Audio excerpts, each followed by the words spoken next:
this episode of On the Set, I'll be checking out Spider-Man No Way Home, the more fun edition. Now, I've already reviewed this one back in November, so I'll just be talking about the changes that they made, pretty much. Starting off, the film opens up the same way as it did before, with Mysterio outing Spider-Man as Peter Parker. From there, we get a little bit longer montage of time passing after that, like Peter arriving at school and his teachers basically worshipping him. A few kids in the gym and even the gym teacher make him climb a wall Spider-Man style. A couple of the J. Jonah Jameson scenes are extended as well, with him talking more shit about Spider-Man than the original cut. After Peter, Ned, and MJ get denied from basically every college due to them all knowing Peter, he goes to Doctor Strange and has him cast a spell that would make everyone forget that he's Spider-Man. But then, he interferes and forces Doctor Strange to botch the spell, causing the villains from other films to cross over into the MCU. Then, Peter gets interrogated by the Department of Damage Control, after being blamed for Mysterio's death.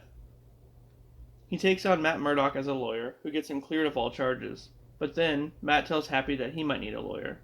This leads to an additional scene with Matt later on, with him defending Happy. The first villain we see is Doc Ock on a bridge, which has a little bit longer fight scene. He defeats Doc Ock and then gets sent to the Sanctum, where Doctor Strange plans on imprisoning the villains until he can find a way to send them all home. Spider-Man meets and captures Sandman and Electro as Doctor Strange finds the Lizard lurking in the sewers. So all the villains seem to be accounted for and caught, but just then, Norman Osborn shows up. Aunt May, being a bleeding heart, tries to help him, and Peter takes Osborn back to the Sanctum to meet with the other villains. This is where they all find out that if they get sent back to where they came from, they'll die fighting Spider-Man. So, Peter feels bad and vows to save them. He steals a box containing the botch spell, which if released would send the villains back. And then he fights Doctor Strange. This scene seems a little longer as well, but nothing's really different. Spider-Man then traps Doctor Strange in the mirror dimension. Following that, he takes the villains over to Happy's apartment and starts to cure them one by one, until the Goblin returns and ruins everything. Out of nowhere, Peter senses that Norman turned back into the Goblin and they fight, destroying the apartment and ultimately getting Aunt May killed by the Goblin's glider. Then, aside from Doc Ock, who is back to normal, the other villains all want the box for various reasons. And with Peter at his lowest, MJ and Ned accidentally summon Tobey and Andrew through a portal, who help Peter overcome May's death. Together, they devise a plan to cure the villains and send them all back to where they came from. The lab scene was a bit longer here, with just more conversation between the Peters and Ned asking Tobey if he had a best friend, who then tells him about Harry, who died in his arms after they fought. I think this might be foreshadowing that Ned will eventually become the Hobgoblin. Anyway, the final battle occurs on the Statue of Liberty.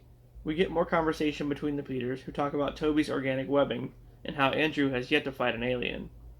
They work together to cure Electro, Sandman, and the Lizard, but then the Goblin shows up and fucks things up for a second time, blowing up the box containing the spell and nearly killing MJ. With the box destroyed, the spell is released and rips the sky open, bringing in everyone in the multiverse that knows Spider-Man is Peter Parker. After that, Peter fights the Goblin and tries to kill him, but is stopped by Tobey. Instead, Peter cures Osborn, and Doctor Strange redoes the spell from the beginning of the movie, this time erasing everyone's knowledge that Peter Parker is Spider-Man, and basically making everyone forget Peter exists at all.